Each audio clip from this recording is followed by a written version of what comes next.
गोलू और चुनी की दोस्ती। गोलू एक मेहनती गधा था जो हर रोज काम करता और शाम को हरी घास खाकर आराम करता। उसकी सबसे प्यारी दोस्त थी चुनी, एक सफेद मुर्गी जो उसकी पीठ पर बैठकर कूदती और दोनों साथ खेलते।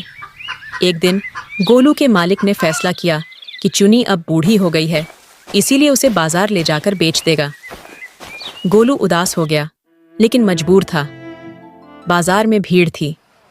मालिक ने चुनी को पिंजरे में डाला और ग्राहकों को बुलाने लगा, लेकिन जैसे ही कोई चुनी को खरीदने आता, गोलू जोर से रेंकता, लात मारता और सबको भगा देता।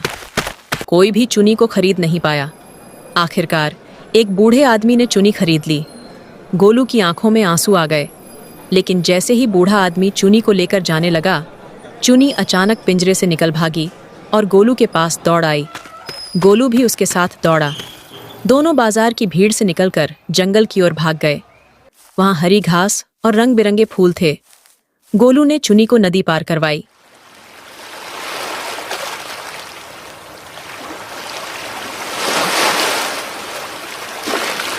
जंगल में चुनी ने अंडे दिए और छोटे छोटे रंगीन चूजे निकले। गोलू और चुनी ने वहीं अपनी छोटी सी खुशहाल दुनिया बसा ली। अब दोनों दोस्त आजादी से रहते, हंसते खेलते और एक दूसरे का साथ निभाते।